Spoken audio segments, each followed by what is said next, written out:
Sa gitna ng madilim na gabi, kasabay ng nakakabinging kulog at kidlat, ang programang Trigger ay nakatanggap ng tip mula sa publiko. Ang nagbigay impormasyon ay isang inang nagsabing bigla na lang sinunog ng simbahan ang bangkay ng kanyang anak.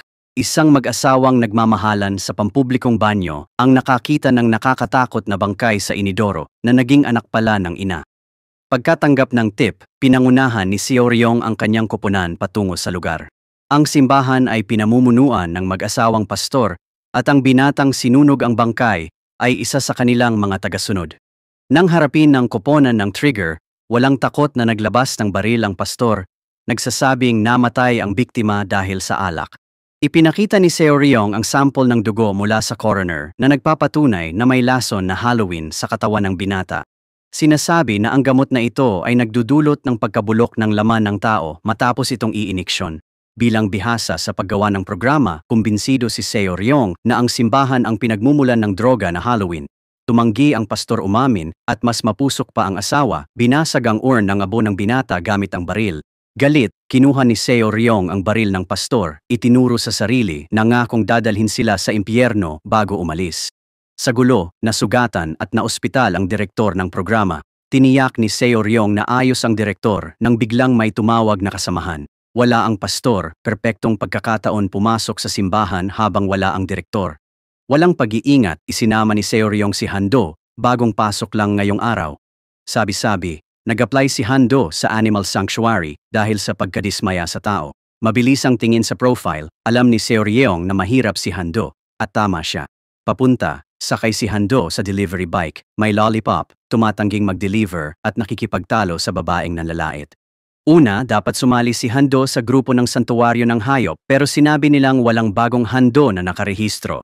Hanggang sinabi ni Seo Ryong na inilipat siya sa Trigger team niya. Naguguluhan pa rin, sinabihan ni Seo Ryong si Hando na sumunod sa bagong opisina. Biglang may tumawag, nagsabing umalis na ang pastor sa simbahan. Gusto ni Seo Ryong dalhin si Hando sa lugar, pero nagpaliwanag siyang mali ang pagtatalaga sa Trigger. Hindi pinansin, pinusasan siya ni Seo Ryong at pinilit pumunta sa eksena. Maya-maya, nakita ng dalawang bantay ang parachute na lumilipad sa langit. Nang tingnan ng maigi, nakita nilang si Seo Ryong at isang estranghero ang lumilipad. Nagulat ang grupo nang umiikot ang parachute ng 360 degrees. Sobrang takot ni Hando, halos mawalan ng malay, habang si Seo Ryong ay kalmado lang. Pagkatapos ng ilang ikot sa hangin, ligtas na lumapag si Seo Ryong kasama si Hando. Sa purong swerte, malapit sa greenhouse ang kanilang napuntahan. Sa loob nakita ni Seo Ryong ang mga hilera ng bulaklak sangkap ng droga sa Halloween.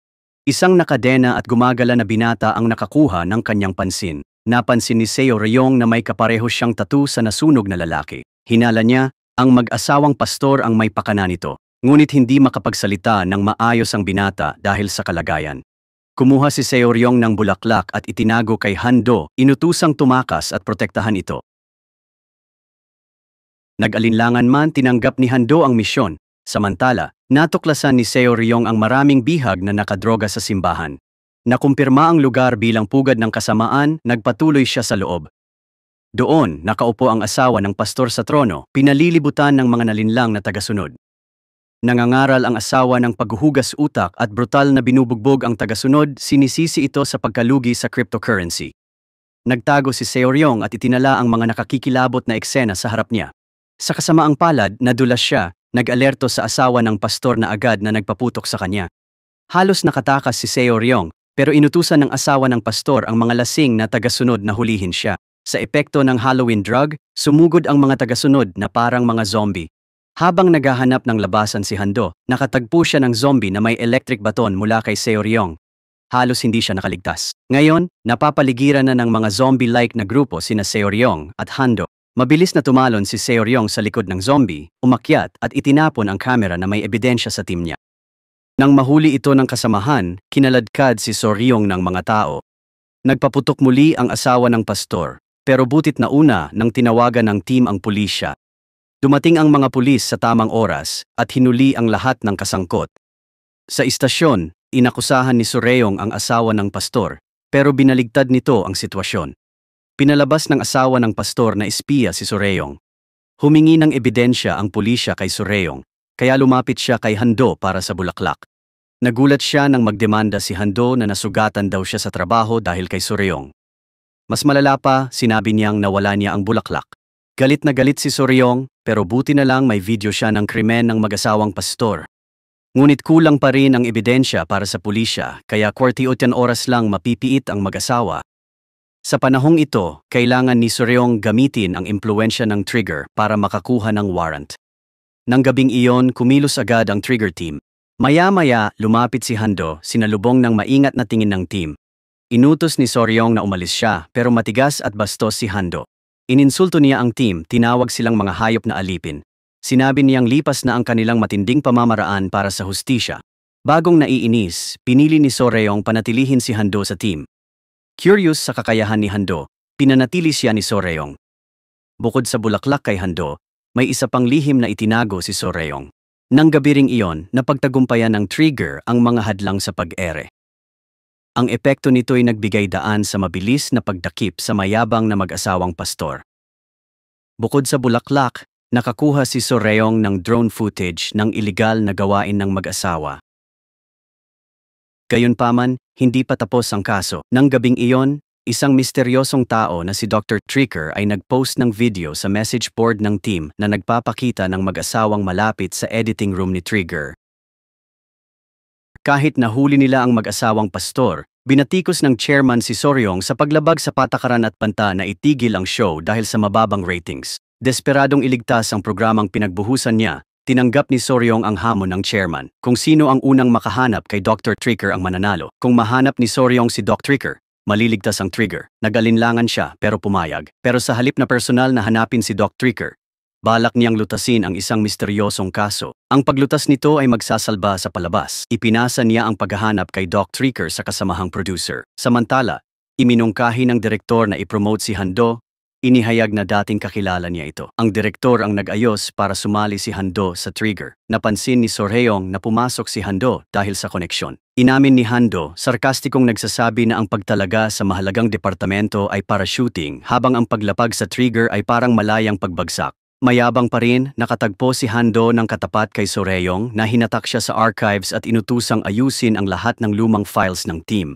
Nang makita ang mga nakakasindak na larawan ng mga kaso ng serial murder, naduduwal si Hando. Habang nag-aayos ng files, biglang nag-deliver ng pagkain si Hando. Sa isang delivery, may napansin siyang ligaw na pusa sa kalsada. Dahil mahilig siya sa pusa, kumuha siya ng kutsilyo para palayain ito sa lubid. Ngunit may dumating na empleyado ng tindahan at pinigilan siya.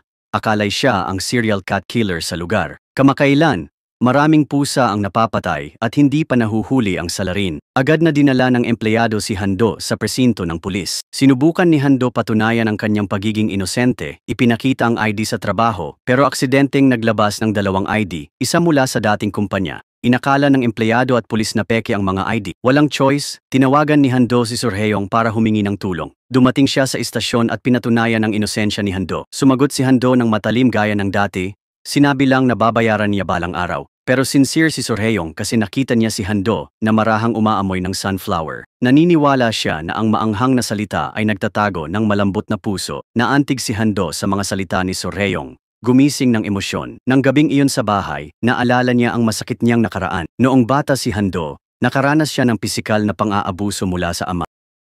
Nakita ng kuya niya ang pagdurusa pero hindi pinansin at hindi siya tinulungan. Dahil dito, nag-ingat si Hando sa pagtitiwala sa iba. Kinabukasan, may napatay na namang pusa sa lugar, yung cute na nakita ni Hando kagabi. Determinado, gumawa si Hando ng plano para imbestigahan ang pagpatay sa mga pusa. Bigla, tumutol ang bunso sa team. Inakusahan si Hando na nagnakaw ng ideya sa plano nila. Sa meeting ng direktor, inilahad ng bunso ang kanilang plano. Inutusan silang magtulungan, bunso bilang assistant at si Hando bilang direktor. Pagkatapos, pumunta si Hando mag-isa sa tindahan para mag-imbestiga. May high school boy na nagbigay ng lead. May baliw na matandang pulubi raw na nakitang humahawak ng patay na pusa. Matapos makita ang lihim na video, pumasok si Hando sa bahay ng matanda. Gaya ng inaasahan, maraming ligaw na pusa ang nakita niya sa loob. Sa kasamaang palad, nahuli si Hando ng matanda sa kanyang unang investigasyon. Samantala, sinubukan ng bunsong miyembro tawagan si Hando pero patay ang telepono. Nag-alala sa panganib, hinimok niya si Soryong na maghanap sa paligid. Pareho silang nagkamali. Ngunit, Mainit na tinanggap ng matanda si Hando at inihayag ang katotohanan. Hindi siya ang pumapatay ng mga pusa. Sa halip, sinasagip at inaalagaan niya ang mga ligaw na pusa para protektahan. Ilang araw ang nakalipas, sinunog niya ang namatay na pusa bilang parangal. Nang malaman na narinig ito ni Hando sa binatilyo, sinabing nalinlang siya. Ang tunay na salarin na nananakit ng mga pusa ay ang binatilyo mismo. Nakita ng binatilyo ang matandang nag-aalaga, kaya nagsuot ng peluka. Lihim niyang kinuhanan ng video at pinagbantaan ng matanda ng kutsilyo.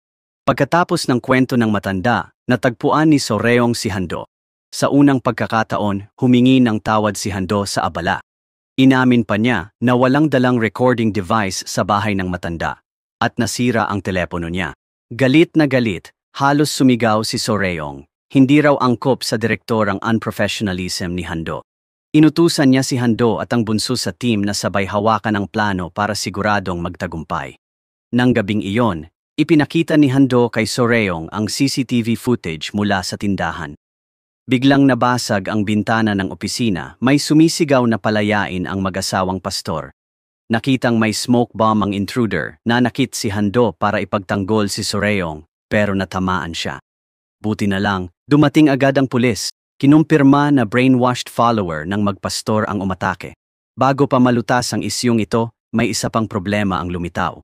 Nalaman ng Trigger team na may nawawalang 7 taong gulang na bata sa bahay nito. Nagulat si Hando nang malaman na nakatagpo niya ang nawawalang batang 7 taon ilang araw pa lang ang nakalipas. Matapos suriin ang mga ebidensya, binisita ng pulis ang bahay ng babae at pumasok sa kwarto ng anak nito. Nang makita ang dugo sa karpet, agad na kumilos ang grupo. Nalaman nila na si Junjong, anak ng babae, ay wala pang 14 taong gulang. Pinaghihinalaan ng pulis na pinatay ni Junjong ang nawawalang bata. Natunton sa GPS ang kinaroroonan ni Junjong, bahay ng matandang nagliligtas ng maraming pusa. Sa kasamaang palad, huli na ang pagdating ng grupo. Namatay ang matanda sa sunog. Pagkakita sa bangkay, bumagsak si Hando sa kalungkutan. Mas nakakalungkot, natagpuan din ng pulis ang bangkay ng bata sa bahay ni Junjong. Nang magkamalay, narinig ni Hando na si Junjong daw ay compulsive liar. Nagsinungaling si Junjong na ang matanda raw ang nagudyok sa kanya na pumatay. Naalala ni Hando na si Junjong din pala ang nanloko sa kanya noon. Nagalit si Hando nang malaman na hindi nakulong si Junjong dahil menor de edad. Galit na pumasok si Hando sa kwarto ni Junjong, tinanong bakit niya pinatay ang dalawa. Tuso. Inutos ni Junjong na patayin muna ni Hando ang kanyang cellphone.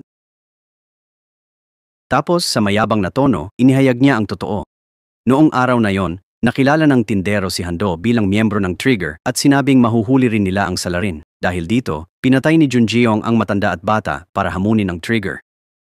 Alam ni Junjong na di siya makukulong dahil sa batas para sa mga batang kriminal.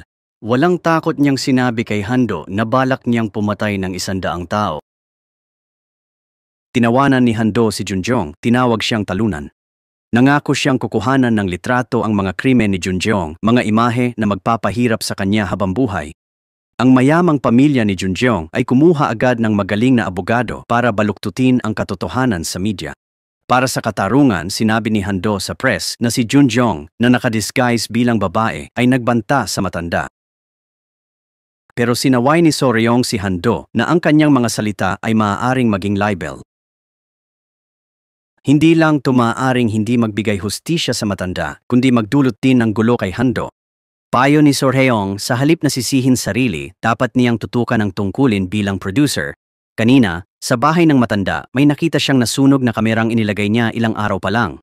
Sa footage, kitang sinadya ni Junjong hawakan kamay ng matanda, saksakin sarili, tapos saksakin matanda, kunwari depensa. Malinaw na nakuha ng kamera ang mga krimen ni Junjong. Samantala, nakausap ng bunsong miyembro ang magulang ng pinatay na bata, pumayag sa Trigger interview.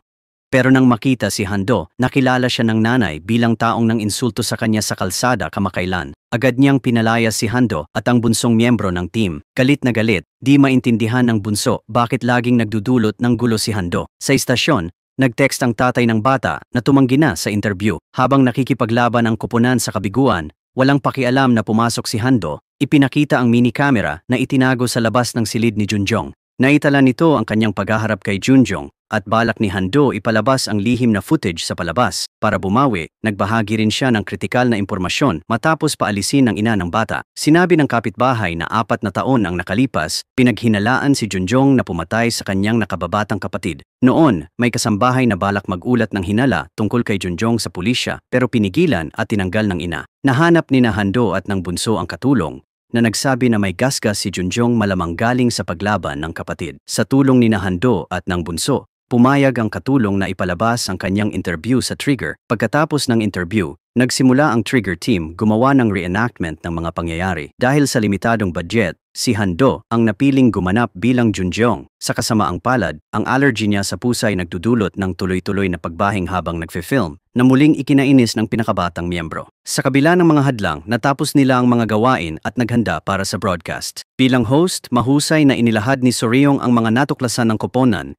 Inilarawan ang tema bilang henyo na tinidyer na naging halimaw. Ipinapalabas niya ang pag-amin ni Junjong sa kanyang mga krimen gamit ang media para ilantad ang katotohanan. Salamat sa epekto ng programa sa publiko, matagumpay na naaresto ng pulisya si Junjong. Nagwala ang kanyang ina sa labas, pero mahinahon siyang hinarap ni Soryong. Binanggit na may serial killer na kasing taas ang IQ ni Junjong na pumatay sa sariling ina. Dahil sa takot, tumanggi ang babae na sumakay sa parehong kotse ng kanyang anak. Nang makita ang hindi paborang sitwasyon, ibinalik ng abogado ang kapangyarihan sa ina ni Junjong. Samantala, binisita ni Hando ang punerarya, sinagot ang gastos para sa kabaong at lamay ng matandang mangangalakal. Subalit, natagpuan niyang walang tao sa memorial hall ng matanda. Walang bisita, nilarawan man lang sa altar. Umakyat si Hando, nanguna sa seremonya, at nagbantay sa kabaong magdamag. Pagdating ni Soryong, nakita niya ang tumpak na retrato sa altar, kasama ang mga guhit ng matanda, batang 7 anyos, at mga pusa sa harap ng memorial tablet. Gawa ni Hando ang mga guhit na ito, inspirado ng Trigger broadcast tungkol sa kabaitan ng matanda sa mga pusa at bata. 2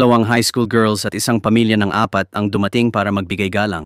Nang gabing iyon, bumisita si Hando sa barbero para sa bagong gupit, determinadong magsimulang muli. Maya-maya, bumalik si Soryong sa opisina at nakita ang pag-withdraw ng kaso ni Hando laban sa kanya. Napansin niyang nag-mature na ang binata. Ngunit nang gabing iyon, nakita niya ang hubad niyang larawan sa message board ng team. May nag-post na siya raw ang babaeng nahuli sa editing room. Ang iskandalo ay naging dahilan ng walang tigil na pagsisiyasat ng media kay Soryong. Sa gitna ng gulo, isang payong ang biglang sumilong sa matapang na Soryong. Si Hando iyon. Sa bagong gupit, mukha siyang ibang-iba at mas guwapo. Pinoprotektahan niya si Soryong, inaakay palayo sa mga tao. Ngunit humarap siya sa media, matapang na nagsabing hindi siya magpapatalo sa voyeur. Inamin niyang ang hubad na larawan ay kuha ng boyfriend niyang reporter, pero hindi ito ang nag-post. Sa likod ni Soryong, ng babae pala ito sa kasamahan, silang nahuli sa editing room affair. Nang harapin, itinanggi ng kasamahan ang pag-post ng larawan. Sa kabila ng iskandalo, mahinahon na nagpatuloy si Soryong sa trabaho habang si Hwon ay humiling ng pagpupulong. Ayon sa investigasyon, 20 taon na ang nakalipas, isang artista ang nawala at si Hwon ang huling nakakita sa kanya. Hinabol ng media, tumakas si Hwon sa ibang bansa at naging malamig ang kaso. Bagamat matagal na, determinado pa rin si Soryong na tapusin ang investigasyon. Nakilala ni Hando si Hwon bago si Soryong.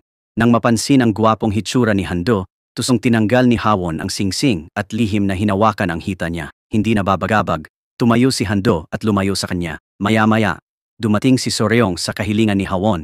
Pumirma si Hwon ng kasunduan sa pagiging kompidensyal at nagsimulang magsalaysay. Isang araw bago ang insidente, dumalo ang artista sa screening ng pelikula sa event. Nag-text si Hwon sa kanya para magkita sa bahay nito. Nasa isang relasyon ang dalawa ng panahong iyon. Matapos ang pagpupulong, biglang nawala ang artista. CCTV sa elevator ng gabing iyon ay nakakuha kay Hwon na umaalis sa bahay ng artista dala ang malaking maleta. Hinala ni Soryong, laman ng maleta ang bangkay ng artista, pinatay daw ni Hwon. Sa kabila ng mga paratang, kalmado si Hwon, walang pagbabago sa mukha. Inihayag niya ang lihim na siya lang ang nakakaalam. Bago pumunta sa bahay ng artista, may nakasalubong siyang babae sa pasilyo. Naniniwala si Hwon na may kabit ang artista kaya galit na inimpake niya ang gamit at umalis. Di niya mailalarawan ang babae. Tinanong ni Soryong bakit di niya inamin ito noon. Sagot niya, dahil sa pag-ibig, ayaw niyang mailantad ang pambababae ng artista. Gulat sa lahat, hindi pala karaniwan si Hwon. Siya ang nag-iisang anak na babae ng Korean media mogul, mas maimpluwensya pa sa Samsung. Nakakahinala para kay Hando at sa pinakabatang miyembro ng team na nawala si Hawon 20 taon para lumitaw ngayon, nakakaramdam sila ng lihim sa likod nito. Pagkatapos ng kaso ng pagpatay sa pusa, sina Hando at ang bunso ay naging mga direktor. Samantala, sinisiyasat ng istasyon ng TV ang tunay na pagkakakilanlan ni Dr. Tricker, ang nagpost ng hubad na larawan ni Soryong. May hinala na nagtatago ang taong ito sa loob ng Trigger team. Kahit masusing siniyasat, walang lead sa pagkakakilanlan ni Dr. Tricker ang lumitaw. Nagulat si Hando nang lihim siyang italaga ng chairman kasama si Soryong sa kaso ng nawawalang artista. Kapalit nito, binigyan ng chairman si Hando ng unlimited na credit card ng kumpanya. Habang hindi pa nalulutas ang kaso ni Hawon, may isa pang nakakagulat na pangyayari. Ipinaalam ng matagal ng abogado ng team kay Soryong ang isang nakababahalang kaso. Kamakailan, sinaksak ni Yumi ang kanyang ama, malubhang sinugatan, at pinutol pa ang ari nito. Kinokondena ng publiko si Yumi, hindi alam ang tunay na sitwasyon. Natuklasan ng abogado na mula edad 6 hanggang 20, paulit-ulit na inabuso ng ama si Yumi at gumawa ng ibang karumal-dumal na gawain. Noong nasa middle school, dinala ni Yumi ang kanyang panloob sa pulisya bilang ebidensya laban sa kanyang ama. Ngunit ang ama niya ay isang prosecutor na ginamit ang kapangyarihan para pigilan ang kaso. Inaresto na si Yumi dahil sa malubhang pananakit sa kanyang ama. Nakiusap ang abogado kay Soryong, ayaw niyang makulong ang biktima ng pang-aabuso.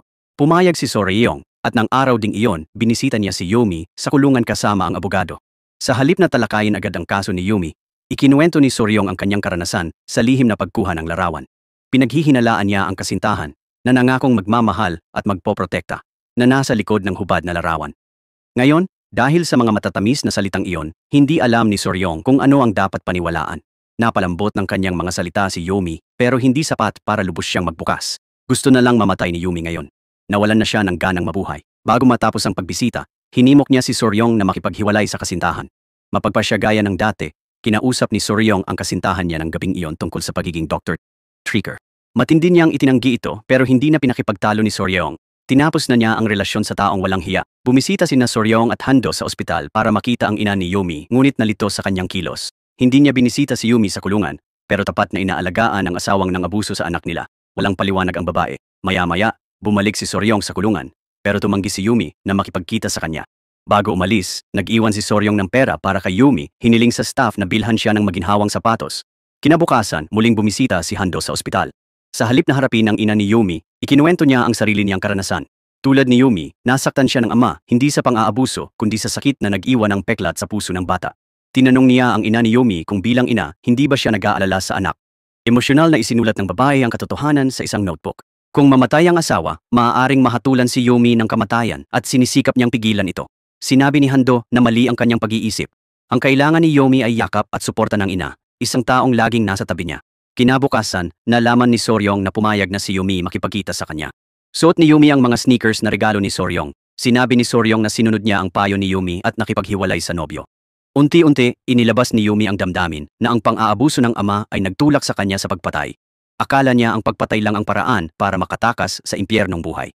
Kahit pagkatapos ng desperadong gawain, may inaalala pa rin si Yumi, ang kanyang ina. Nakakulong din ang ina sa impyernong nilikha ng parehong lalaki. Naantig, napaluha si Soryong at sinabing may taong makakakita kay Yumi bilang magandang bulaklak. Nakahinga ng maluwag, ngumiti si Yumi at pumayag sa panayam sa Trigger team na inspirasyon ng sulat ni Hando. Pinunit pala ni Hando ang pahina ng sulat ng ina ni Yumi at ibinigay sa kanya. Nakilala ang sulat kamay ng ina, naantig si Yumi at nagpa siyang mamuhay ng maayos, hinaharap ang nakaraang trauma. Dahil kay Hando, iniwan ng ina ni Yumi ang mapang-abusong asawa at niyakap ang anak sa silid-dalaw, umiiyak silang dalawa. Pagkatapos, naglakad si Soryong sa ulan hanggang dumating si Hando na may payong. May dala siyang magandang balita, pumanaw na ang tatay ni Yumi. Tuwang-tuwa, nagsaya si Soryong parang bata sa ulan, nalaya na si Yumi sa pagdurusa ng ama. Nang gabing iyon, tumigil si Hando para bumili ng gamot kay Soryong na nagkasipon sa ulan. Bigla, gumuho ang kalapit na gusali, dumurog ng ilang kotse mula sa mga kalapit na hagdanan aralang sentro. Maya-maya ay dumating ang rescue team at dinala si Soryong sa ospital gamit ang stretcher, patuloy na hinihimok si Hando na i-record ang eksena. Sa ospital, binisita ni Hando si Soryong. Sinabi na may namatay na driver sa aksidente pero ligtas ang lahat ng bata sa mga klase. Habang nililinis ang kotse ni Soryong, nakita ni Hando ang listahan ng mga biktima sa pagbagsak ng isang mall. Nalaman ni Hando na ang listahan ay tungkol sa pagbagsak ng gusali 20 taon na ang nakalipas. Nagtataka, tinanong niya si Soryong tungkol dito. Nagkataon, may katulad na pagbagsak na nangyari ng gabing iyon. Sinisi ng kumpanya ang iligal na paradahan sa pagkamatay ng driver Katulad ng ulat, 20 taon na ang nakalipas na sinisi ang driver ng preschool bus. Nakakita ng pattern, naniniwala si Hando na tinatago ng kumpanya ang tunay na dahilan. Ginagawang scapegoat ang mga biktima tulad ng mga driver. Determinadong alamin ang katotohanan, nangako siyang magsisiyasat ng mabuti. Pagkalabas sa ospital, sumali si Soryong sa investigasyon. Nagbahagi ng mga natuklasan ang kooperatibong pulis. Ang kumpanya ng konstruksyon ay regular na nagtatayo ng substandard na apartment, nakikipagsosyo sa maliliit na may-ari at gumagamit ng murang materyales para kumita. Halos taon-taon, may namamatay dahil sa kanilang kapabayaan. Gaya ng dati, nagdaos ng presko ng chairman, umiiyak na humihingi ng tawad sa asawa ng namatay na driver, isang taktika para makuha ang simpatiya ng publiko. Habang nanonood, humingi si Hando ng 20 taong gulang na ulat ng pagbagsak mula sa senior producer para ihambing sa bagong insidente. Tumanggi ang senior, nagsasabing isang pagkamatay lang, hindi maaakit ang manonood. Sumagot si Hando na pantay-pantay ang halaga ng buhay, at ipinakita ang patunay na taon-taon may namamatay dahil sa kumpanya. Dahil sa kanyang dedikasyon, ibinigay ng senior ang 20 taong gulang na talaan. Samantala, tinanggihan ng kumpanya ang pakikipanayam sa trigger team sa email. Tumanggi rin ang asawa ng namatay na driver sa interview, malamang nakipag-areglo na sa kumpanya. Binalaan din ng head producer si Hando na mababa ang ratings ng programa tungkol sa insidente, 20 taon na ang nakalipas. Hindi nagpatinag, nagpatuloy si Hando. Nagpanggap siyang delivery rider sa labas ng gusali para harapin ang chairman. Nang may order, ginamit niya ito para makapasok at tumakbo sa opisina ng chairman.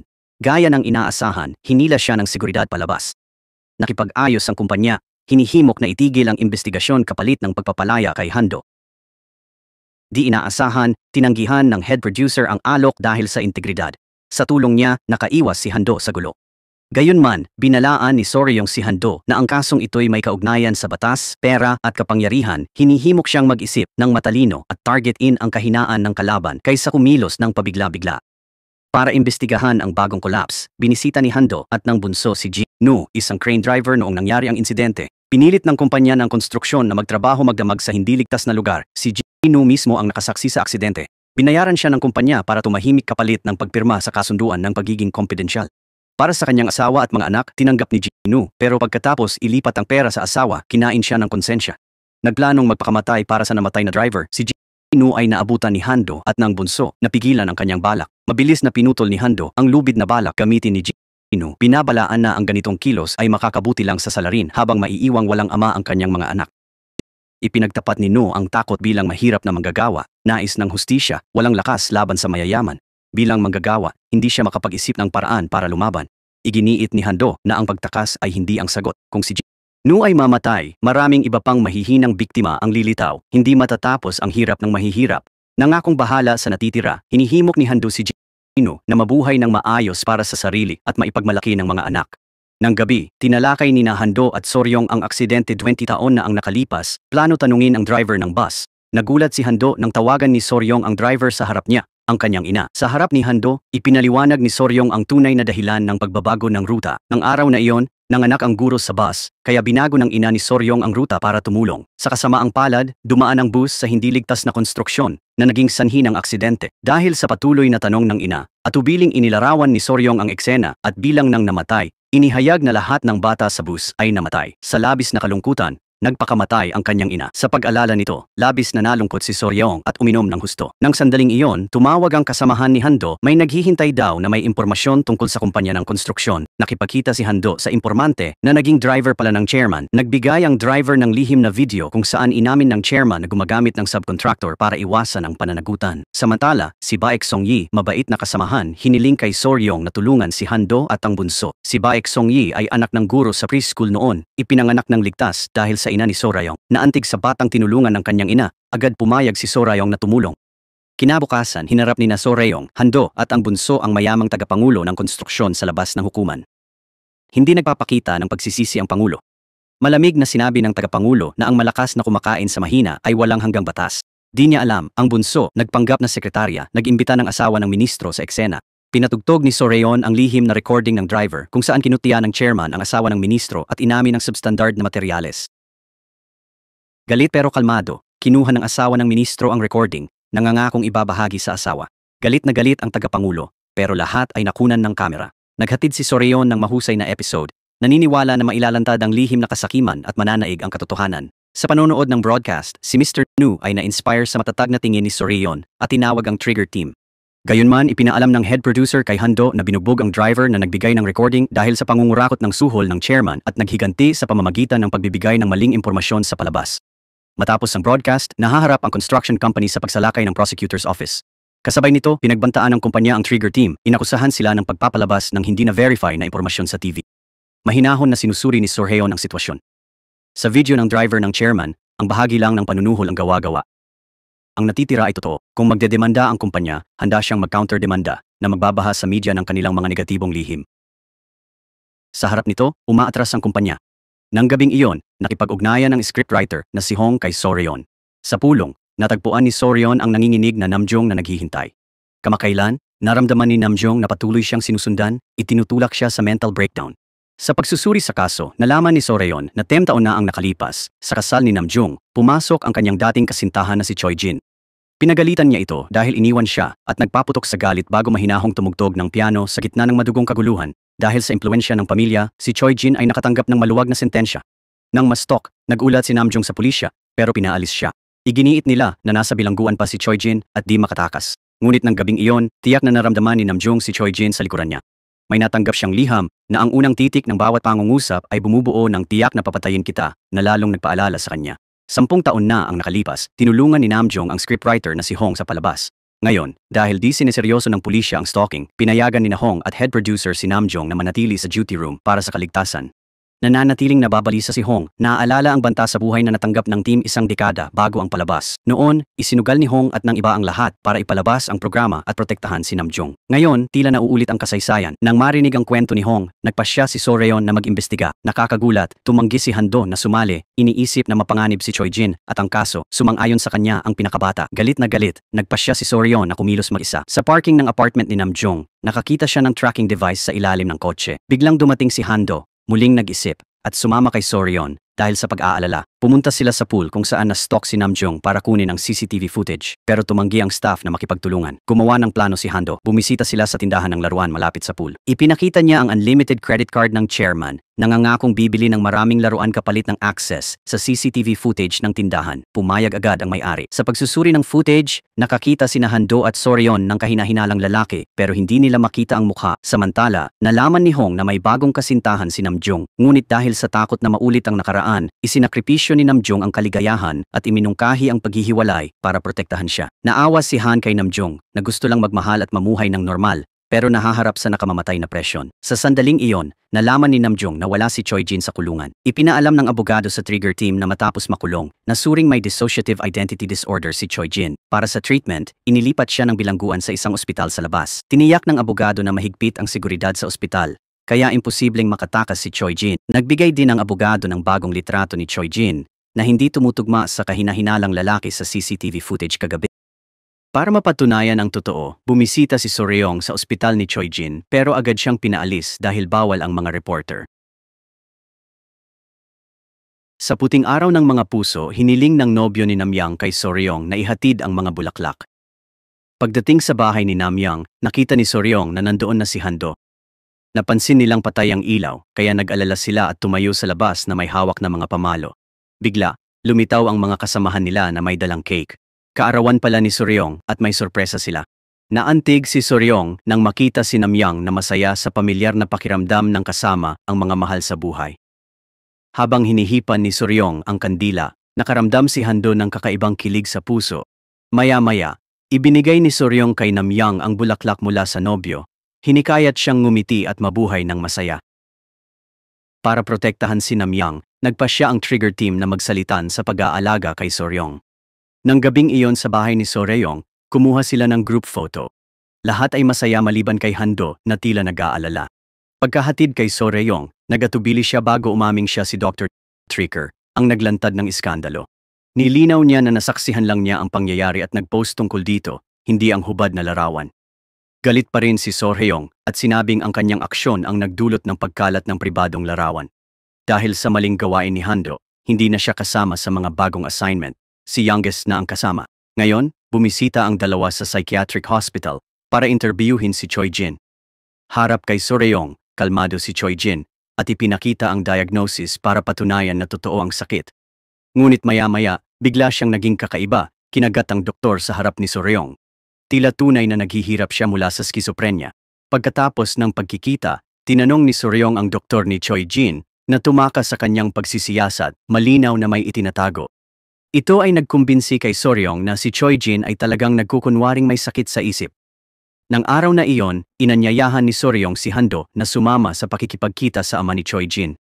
Kahit galit siya, nag-aalala siya para kay Hando na baka itakwil siya ng koponan dahil sa kanyang mga aksyon.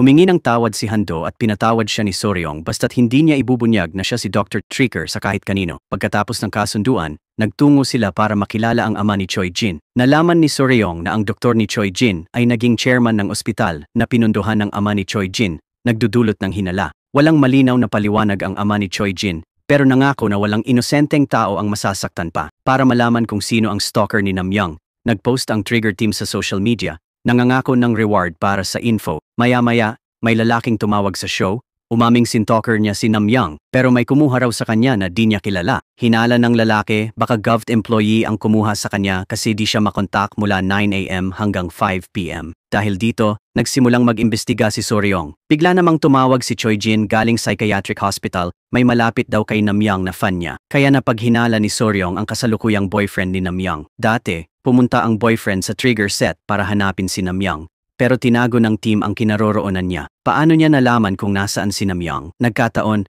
kaklase pala siya ni Namyang at government employee din. Dahil sa lumalalang hinala, pinisita ulit ni Soryong si Choi Jin sa psychiatric hospital. Nagsinungaling siya. Sinabing kinasal na raw si Namyang sa boyfriend niya. Gaya ng inaasahan, sumabog sa galit si Choi Jin. Kinumpirma na ang ipinadala niyang tagahanga para manmanan si Namyang ay tunay na kasintahan nito. Para patunayan ang kanyang sinabi, naglabas si Choi Jin ng singsing. Ayon kay Choi Jin, nahulog ito ni Namyang habang sinusundan siya ng kasintahan at ibinigay sa kanya ng lalaki. Inagaw ni Soryong ang singsing. Sa sandaling iyon, tila kawawa si Choi Jin, para bang lumipat sa ibang personalidad. Ngunit mabilis na inilantad ni Soryong ang kanyang pagkukunwari. Kumonsulta siya sa psychologist na nagpaliwanag na ang DID ay may mga puwang sa memorya at hindi nagbabahagi na ng alaala ang mga personalidad. Ngunit naalala ng pangalawang personalidad ni Choi Jin si Namyang, nagpapatunay na nagsisinungaling siya. Nang mahuli, inalis ni Choi Jin ang maskara, inilantad ang kanyang tunay na masamang pagkatao.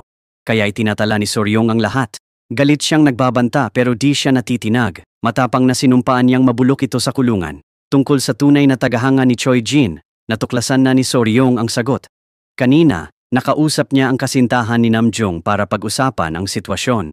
Sa pag-uusap, tumawag ang stalker, nagsabing nakita niya ang amo na may maliit na sapatos. Samantala, inamin ng boyfriend ni Namjung ang katotohanan. Nalaman niya na protektado si Namjung ng TV station mula sa kasamahang si Kim. Lumitaw na si Kim ang obsesadong tagahanga ni Choi Jin at nag-hire ng stalker. Natuklasan ng TV station na madalas kontakin ni Kim si Choi Jin, iniidolo bilang bayani at manliligaw. Sa ebidensya ng istasyon, agad na inaresto ng pulis si Kim. Nabalitaan ni Soryong na ibabalik si Choi Jin sa bilangguan bukas. Matapos makaranas ng walang basehang pagpapahirap, naging mas matapang si Namjung. Hinihikayat si Soryong na palakasin ang palabas para protektahan ang ibang kababaihan. Alam na babalik sa kulungan, nagmakaawa si Choi Jin sa ama para sa tulong, hindi pa rin nauunawaan ang bigat ng kanyang mga kasalanan. Nagkunwaring pumayag ang ama, pero habang niyayakap, ginamit ang hiringgilya para wakasan ang buhay ni Choi Jin, hindi makatiis na makitang manakit pa ng iba. Pansamantalang natapos ang kaso ni Namjung. Nang gabing iyon, tinawagan si Hando ni Hawon, isang malanding tagapagmana ng mayamang pamilya. Dahil walang interes, muntik nang hindi niya ito pansinin. Pero sa kabilang kalsada, kumaway si Hawon na may mapangakit ng ngiti. Sa harapang pagkikita, binanggit ni Hando ang pagkawala ng artista na may kaugnayan kay Hawon. Dati, sinabi ni Hawon na may nakita siyang babaeng may pulang kuko sa pinto ng artista, pinaghihinalaang pumatay. Ngayon, kinuwestiyon ito ni Hando, itinuturo na hating gabi na noon. Paano malinaw na nakita ni Hawon ang kulay ng kuko sa maikling sandali? Hinala niya, ang babaeng inilarawan ni Hawon ay siya mismo. Nahuli, inamin ni Hawon na gawa-gawa lang ang kanyang kwento. Tanong ni Hando, bakit ngayon lang, kung 20 taon na ang nakalipas? Sabi ni Hawon, pinutol ng ama ang allowance, kaya't ginamit ang TV. May halong panunukso, umamin siyang naglason ng alak noon. Bago pa makasagot si Hando, nawala na si Hawon. Kumbinsidong may higit pa, nagpasya si Soryong mag-imbestiga. Kinabukasan nakita ni Hong ang lumang larawan ng Trigger Team. Ang chairman noon ay kapatid ng kasalukuyang head producer. Matapos sabihin kay Soryong, kinonfronta niya ang head producer. Inamin niya na noong kasama ang chairman sa team, gumawa sila ng programa tungkol sa pagkawala ng artista. Ayon sa chismis, bago ipalabas ang episode, tumakas ang chairman dala ang orihinal na footage at na-promote. Kaya nagsasabi ang instinto ni Ryong na alam ng chairman ang nangyari at itinatago ang katotohanan. Balak ni Ryong imbestigahan ang chairman pero nag-aalangan ng head producer. May problema sa pera ng pamilya, ayaw niyang harapin ang makapangyarihang chairman. Naiintindihan ni Ryong ang sitwasyon niya. Pero desidido pa rin siyang alamin ang katotohanan. Kinabukasan, nakipagkita siya sa retiradong senior ng Trigger Team, kasama ang head producer. Kahit nag-aalala pa rin, pinili niyang sumama kay Ryong matapos mag-isip ng mabuti. Ibinunyag ng senior na noong sila ng chairman ay gumawa ng programa tungkol sa pagkawala ng artista, may binanggit ang chairman na saksi sa pagpatay. Catch. Hindi tao ang saksi, kundi ang aso sa bahay ng artista. Ayon sa investigasyon ng chairman noon, nang mawala ang artista, tanging ang aso na lang ang naiwan sa bahay. Kung may nangyari sa artista, malamang nakita ng aso ang salarin. Ngunit walang naniwala sa aso bilang saksi, kaya nag-isa ang chairman sa pagsisiyasat. Hinanap niya ang eksperto sa komunikasyon ng hayop na raw nakakaintindi ng aso at pusa, ngunit agad nawala ang chairman kasama ang footage at inilipat sa ibang unit. Pinakiusapan niya ang senior na kalimutan ang kaso. Sa TV station, galit na hinarap ni Soryong ang chairman, humihingi ng sagot tungkol sa nakaraan. Tumugon siya ng walang pakialam, nagsasabing walang resulta ang investigasyon at panayad na binalaan si Soryong na ang pagpapatuloy nito ay maaaring magdulot ng gulo. Hindi siya natinag, nangako siyang hindi tatalikuran ng kaso tulad ng ginawa niya. Nang gabing iyon, tahimik na nakipagkita ang chairman sa isang veterinaryo. Lumabas na itinago pala ng chairman ang katotohanan noon. Pinatulog niya ang aso na itinuturing na saksi, gamit ang gamot mula sa veterinaryong ito. Ngayon, para magtago ng bakas, binigyan ng chairman ang sugarol na veterinaryo ng tiket pa Macau. Hinihimok umalis pansamantala. Sa kritikal na sandaling ito, inaliw ni Hando si Soryong, nangangakong mananatili sa tabi niya hanggang sa huli anuman ang hadlang ng chairman. Nahanap ng head producer ang contact info ng pet communication expert mula ilang taon na ang nakalipas. Nasabik sa pagsali ng aso, nagboluntaryo si Hando na makipagkita sa eksperto. Mula sa kanyang salaysay, may natuklasan siyang nakakagulat. Naalala ng eksperto ang aso na naglalarawan sa may-ari na parang bola, tila nagsasaad ng bituing pinatay at pinugutan. Dagdag pa, inihayag ng eksperto na ipinakita sa aso ang larawan ng isang tao at kinilala ito bilang mamamatay tao. Ngunit, napakatagal na ang lumipas para masabi niya kung ang taong iyon ay si Hawon. Sa kabila nito, hindi pa rin maalis ni Hando ang kanyang hinala. Baka hindi pala biro ang sinabi ni Hawon noong nakaraang gabi. Hinala ni Hando noong taong iyon, dinrugan ni Hawon ang alak ng artista, pinatay, pinugutan, at itinapon ng bangkay. Pero, sinira ni Soryong ang pag-asa niya, sinabing hindi ebidensya ang patotoo ng aso. Sabi niya, hindi naman sila gumagawa ng palabas tungkol sa hayop, nawala ng pag-asa si Hando pero bigla siyang nabuhayan ng loob. Nalaman ng grupo na 20 taon na ang nakalipas, nagmodelo ang artista para sa kumpanya ng chewing gum. Kamakailan, binalak nilang gumamit ng AI para sa portrait ng artista ngayon, umaasang mahuli ang pumatay. Natigil ang plano dahil sa gastos pero ngayon, ang kumpanya ng gum ang magpopondo ng buong produksyon. Sa araw ng pagkumpleto, inimbitahan ni Soryong ang ama ng artista sa pagbubunyag. Habang nagbibilang siya, isang ad na may AI-generated na artista ay lumitaw sa digital screen, tila buhay na buhay. Ang AI figure, parang buhay, ay tila direktang nakikipag-usap sa manonood, hinihimok silang huwag siyang kalimutan.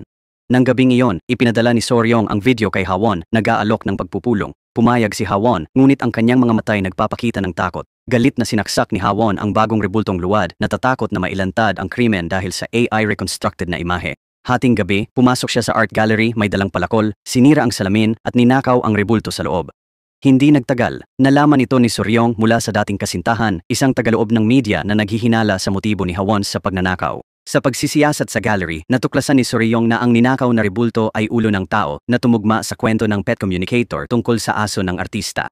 Kapansin-pansin, si Hawon mismo ang gumawa ng rebulto. Bumuo si Soryong ng matapang na teorya. Ang ninakaw na rebulto ay gawa sa bungo ng artista. Bigla na lang, nang gabing iyon, dumating si Hawon sa bahay ni Soryong, nagsasabing nandoon siya para umamin.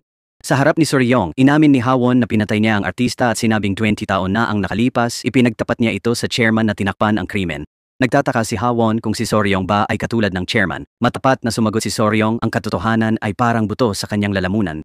Kung hindi niya ito matutuklasan, pahirapan siya magpakailanman. Pagkatapos ng pag-uusap, umuwi na si Hawon. Matagal nang patay ang kanyang ama, pero para sa conglomerate, itinago nila ng kapatid ang pagkamatay nito. Pagdating, nakipag-away si Hawon sa kapatid tungkol sa mana ng kanilang ama. Pareho silang gustong mamatay ang isa para makuha ang yaman. Sa away, pinigilan siya ng kapatid, pero mas malupit si Hawon, sinaksak niya ang kamay nito. Pinilit niya na ilagay ang karamihan ng mana sa money laundering account. Ayaw ibigay ng kapatid ang kanyang bahagi, kaya lumalaban ito. Banta ni Hawon. Kung imbestigahan ni Trigger ang kumpanya, mawawala lahat, pati upuan sa Kongreso. Samantala, ang ama ng nawawalang artista, naniniwala pa ring buhay ang anak, 20 taon nang naghahanap. Binisita ni Hando ang ama ng artista, binanggit ang aso ng bituin. Naalala ng ama na pinadala ng anak ang larawan ng aso. Ilang araw pa, sa hiling ni Hando, nahanap nila ang cellphone na may litrato ng aso. Sinuri ni Soreong at Hando ang phone, nakita ang litrato ng aso at mensahe mula kay pulishan. Nagkataon, ama pala ni Hando, naisip na may alam ang ama sa kaso, tinawagan ni Hando ang kuya para magtanong. May naalala ang kuya na kakaiba. Nang namatay ang ama sa aksidente, may mga pulis na dumalo sa burol. May nagtanong kung may naiwan sa kotse, may bumulong na, "Huwag sana imbestigahan ang kapwa." Malinaw na ang mga pulis sa kaso ay sinuhulan. Maya-maya, may nakitang bag ng dokumento sa kotse ng ama. Kinabukasan, tinawag ni Hando ang ama ng artista at si Soreong sa puntod ng ama. Naaalala ng ama ng artista, si Officer Han, na dating nagsabing may lead sa kinaroroonan ng artista pero bigla na lang nawala. Ibinigay ni Hando kay Soreong ang mga dokumentong iniwan ng kanyang ama. Nalaman na 4 na pulis sa libing ang nagbalak itago ang pagkamatay ng artista, isang planong natuklasan ng ama ni Hando. Malinaw na ngayon na pinatay ang artista. Nalulungkot, umiiyak ang ama ng artista. Ang 20 taong paghahanap niya ay nauwi sa kalungkutan. May mas mahalagang paghahayag pa. Ang pagsusuri sa ninakaw na ulo ng rebultoy, nagpakitang halos kapareho ng artista, ang AI portrait nito. Nagulat si Soreong nang mapatunayang tama ang kanyang teorya sa pagsusuri ng rebulto. Hindi pala biro ang pag-amin ni Hawon, talagang pinatay niya ang artista. Nang gabing iyon, pupuntahan sana ni Soreong at Hando si Hawon sa studio niya, pero nasusunog na ito pagdating nila. Pinaniniwala ang namatay si Hawon sa sunog kasama ang kanyang mga rebulto. Nagulat, nahihirapang tanggapin ni Soreong ang katotohanan. Pinagmumultuhan ng huling usapan nila ni Hawon na nagtiwala sa kanya. Iba raw siya sa chairman. 20 taon nang nakalipas, nakita ni Hawon na binigyan ng chairman ang kanyang ama ng recording ng interview kapalit ng malaking halaga.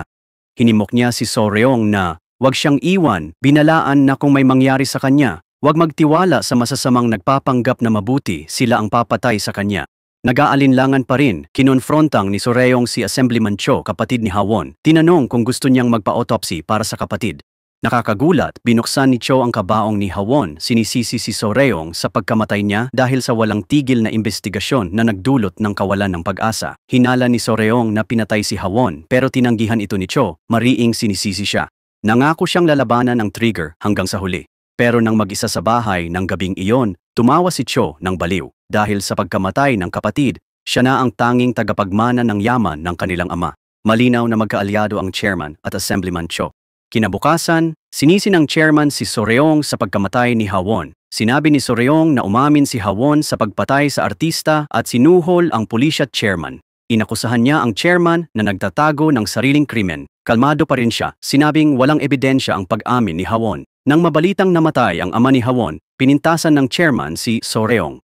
Tinawag pa niya itong pambansang mamamatay tao. Inatake ng media si Soreong. Nagpulong ang chairman para sa pagkansela ng Trigger. Pagkatapos, inihayag ni Hando na siya si Dr. Trigger. Alam na ni Soreong. Kamakailan lang, nagkasundo si Soreong at ang chairman. Kung nauna si Soreong kay Dr. Trigger, di mahawakan ng chairman si Trigger. Para sa palabas, nagsakripisyo si Hando, umaming siya si Dr. Trigger at tinanggap ang parusa kung tutupad ang chairman. Nakakagulat, walang balak ang chairman na tuparin ang pangako. Bilang tugon, ipinakita ni Hando ang unlimited credit card at lihim na recording na nagbabanta kung sisiraing ang kasunduan. Samantala, dahil sa demanda ni Assemblyman Cho, nahaharap si Soreong sa pagsisiyasat ng mga taga-usig. Sinabi nila na ang asawa ni Hawon na pinatay sa US ay malamang na pinaslang ni Hawon mismo. Dahil patay na si Hawon, sinisisi ng mga taga-usig si Soreong sa pagkamatay ng suspect. Labis na nalungkot si Soreong. Nang gabi, dinala ni Hando ang tofu cookies. Inamin na siya si Dr. Trigger sa chairman. Trigger. Sa kanyang gulat, lalo lang itong ikinagalit ni Soreong. Tinawag niya itong walang karanasan. Agad, inalis ang bagong episode ng Trigger sa ere. Kinonfrontang ni Soreong ang chairman, inakusahan ng paglabag sa batas. Walang takot, inihayag niyang alam niya ang kahinaan ng bawat miyembro. Pinilit niya si Soreong umamin sa presscon at umalis, o ang team ang magdurusa. Sa kritikal na sandaling ito, sumiklab ang alitan, lalo na kay Hando at sa bunso. Nalaman na si Hando pala si Dr. Tricker. Tinawag siyang duwag ng bunso, nagtatago sa keyboard at sinisisi sa krisis ng team. Sabi niya, kung di nag-post si Hando bilang Dr. Tricker, di sana nagkakawatak-watak ang team. Ayaw magpatinag, tinanong ng bunso kung bakit patuloy na ipinagtanggol ni Soreong si Hando. Paliwanag ni Soreong, si Hando man si Doc o Tricker, totoo ang posts niya at di pa siya kasapi noon. Samantalang ang bunso sa utos ng chairman, nag-edit ng salita ng prosecutor para sa permanenteng posisyon. Noon, pinagtsitsismisan ng team ang bunso, pero si Hando lang ang nagtatanggol sa kanya. Naniniwala si Soreong na dapat may pakikiramay ang tao sa isa't isa. Pagkatapos pagalitan ng bunso, nagtago siya sa kotse at umiyak. Nawawala siya, di alam paano protektahan ng team sarili o programa. Nang makita ang kanyang luha, tahimik na gumuhit si Hando ng nakahihikayat na sketch at idinikit ito sa bintana ng kotse niya. Ang cute na guhit ay nagpatigil sa luha ni Soreong. Kinabukasan, nagpasya siyang dumalo sa press conference kahit tumutol ang team. Nagbabala sila na kung susuko siya, hindi lang Trigger ang magdurusa, kundi pati mga susunod na programa ng investigasyon. Hindi pinansin ang kanilang mga pakiusap, determinado si Soreong na pumunta sa press conference. Sa presscon, humingi ng tawad si Soreong ayon sa hiling ng chairman, umamin sa labis na pagsisiyasat at nangakong aatras sa produksyon. Ngumiti ang chairman, nasisiyahan, pero bigla namang nagbago ang tono ni Soreong. Sinabi niyang ang paghingi ng tawad ay script lang na pinilit ng chairman na sabihin niya. Ipinakita niya ang recorded na usapan nila ni Hawon. Ginamit para balaan ang mga reporter tungkol sa totoong dahilan ng pagkamatay ni Hawon. Iginiit ni Soreong na ang sinumang magkanselang Trigger ngayon ang pangunahing suspect sa pagtatago ng pagkamatay ni Hawon. Dagdag pa, sumumpa siya na kahit itigil ang palabas, hindi susuko ang mga producer at maghahanap ng ibang paraan para sa katotohanan. Nakita ang kanyang determinasyon. Napabuntong hininga ang team, tiwala pa rin kay Soreong bilang kanilang pinuno. Pagkatapos ng komperensya, patuloy siyang binantaan ng chairman, nanunuya na malapit nang mawala siya sa team. Hindi na tinag, iniabot ni Soreong ang reklamo laban sa kanya dahil sa paglabag sa batas ng broadcasting. Buong tapang na sinabi ni Soreong na kahit wala siya, magpapatuloy ang pangako ng team sa katotohanan. Dahil sa kanyang tapang, napag-usapan ng chairman sa media at unti-unting nagbago ang opinyon ng publiko pabor sa Trigger. Matapos umalis si Soreong, humingi ng tawad ang bunso kay Hando sa kanyang masakit na salita. Tinanggap ni Hando at nagkasundo silang dalawa na magpatuloy. Pamana ni Soreong, mga programang dekalidad at nakaugat sa katotohanan. Ngunit, ang katotohanan sa likod ng pagkamatay ni Hawon ay nananatiling malabo. Nagdudulot ng matinding pagkabigo kina Hando at mga kasamahan. Bigla may lumitaw na kislap ng pag-asa. Isang araw, may naghatid ng buke para kay Soreong. Ang nagpadala ay walang iba kundi si Hawon. Nang gabing iyon, dinala ni Hando ang regalo ni Hawon sa bodega, kasama ang punong producer at si Hong na scriptwriter. Nakasimangot silang tatlo habang sinusuri ang halaman mula kay Hawon. Hindi nila maunawaan ang ibig sabihin ng pagbibigay nito kay Soreong. Matapang na binasag ni Hando ang paso at natuklasan ang isang aparatong parang remote control sa loob. Maya-maya pa, dumating din si Soreong.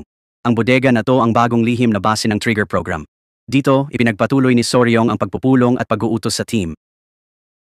Nalaman na signal receiver ang device, nag-beep kapag malapit sa kapares. Hinala ni Soreong, iniwan ito ni Hawon para ituro ang bungo.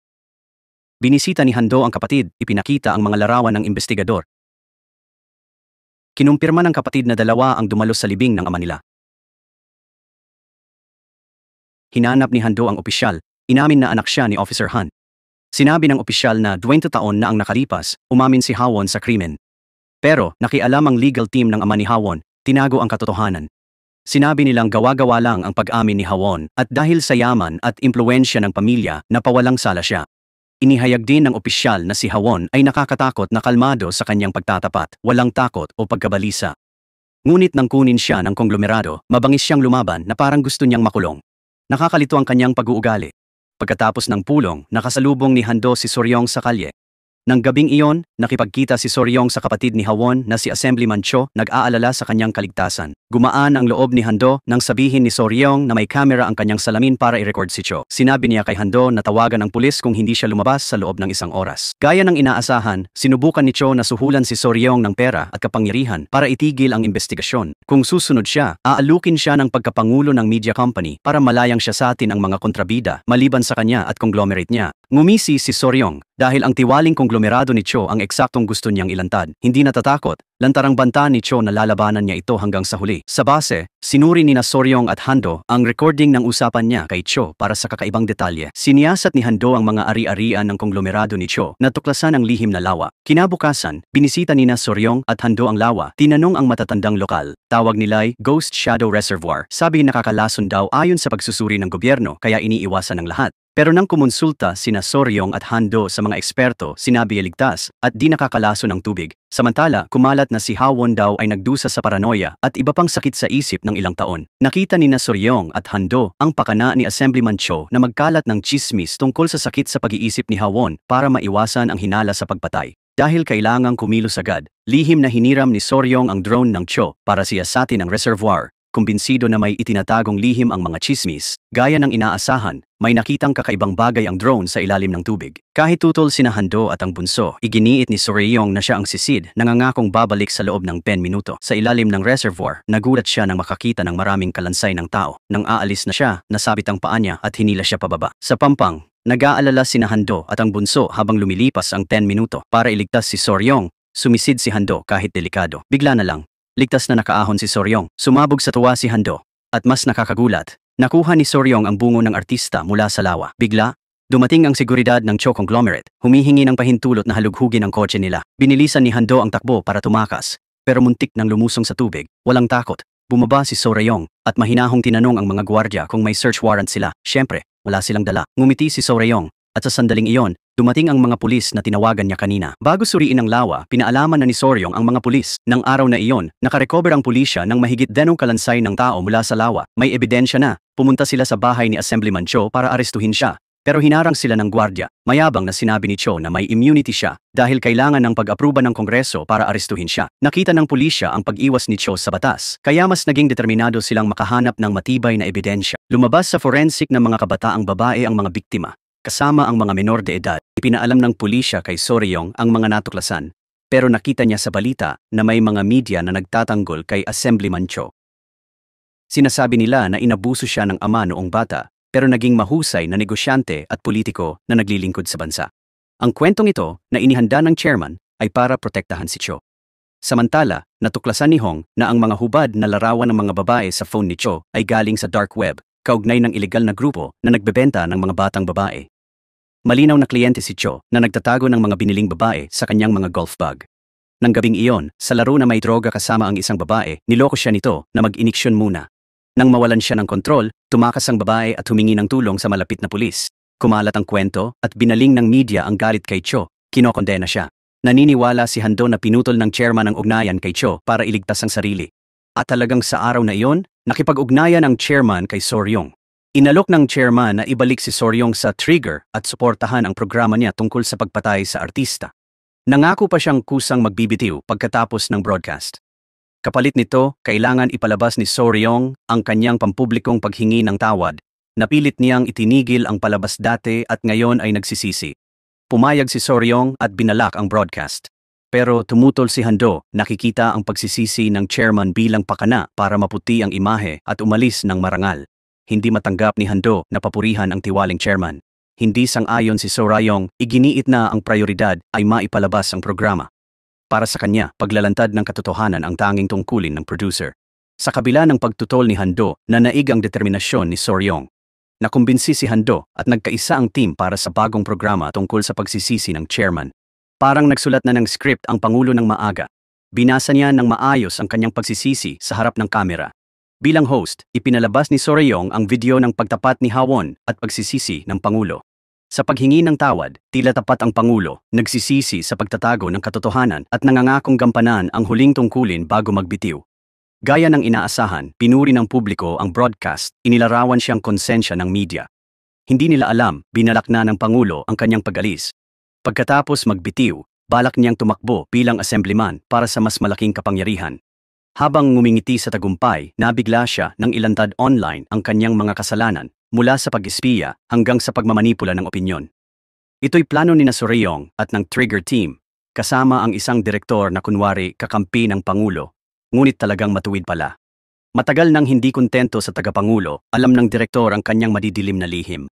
Sunod sa utos ni Soryong, Nilapitan ni Hando ang direktor para humingi ng ebidensya. Pumayag siyang maging whistleblower at inilantad ang mga kasalanan ng tagapangulo.